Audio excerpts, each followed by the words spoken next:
In a test experiment on a model aeroplane in the wind tunnel, the flow speed on the upper and lower surface. यहाँ पे एक aeroplane है, तो यहाँ पे जो स्पीड है, ऊपर की तरफ जो स्पीड है वो आपको दे रखी है 70 मीटर पर सेकेंड, और नीचे की जो स्पीड है वो कितनी है 65 मीटर पर सेकेंड।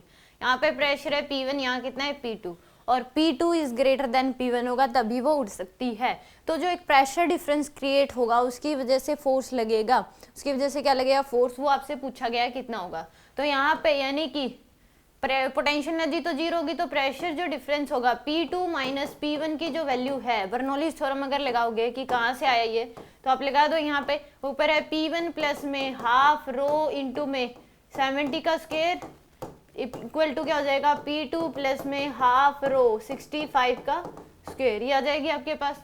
तो यहाँ से P2 minus P1 equal to होगा आपके पास हाफ रो इंटू में 70 का स्क्वायर माइनस हाफ, ये 70 यहाँ पे ये तो कॉमन ले लो आप चाहे, तो ये कितना आ जाएगा इंटू में 70 का स्क्वायर माइनस 65 का स्क्वायर, ये आएगी आपके पास। तो P2 की वैल्यू जो है P2 minus P1 equal to आ जाएगा हाफ इंटू में रो की जो वैल्यू दे रखी है वो दे रखी है 1.2, 70 का स्क्वायर 4900 माइनस 65 का जो स्क्वायर है 65 इंटू 65,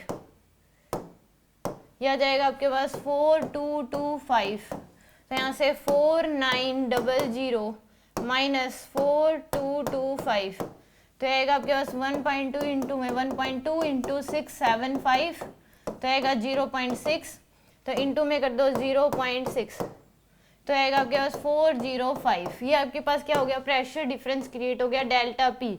तो जो फोर्स लगेगा वो क्या हो जाएगा आपके पास डेल्टा पी इंटू में एरिया, तो डेल्टा पी की वैल्यू है 405, एरिया है 2, तो आ जाएगा आपके पास 018, इतना फोर्स लगेगा। आंसर कितना आ जाएगा 810 न्यूटन के बराबर।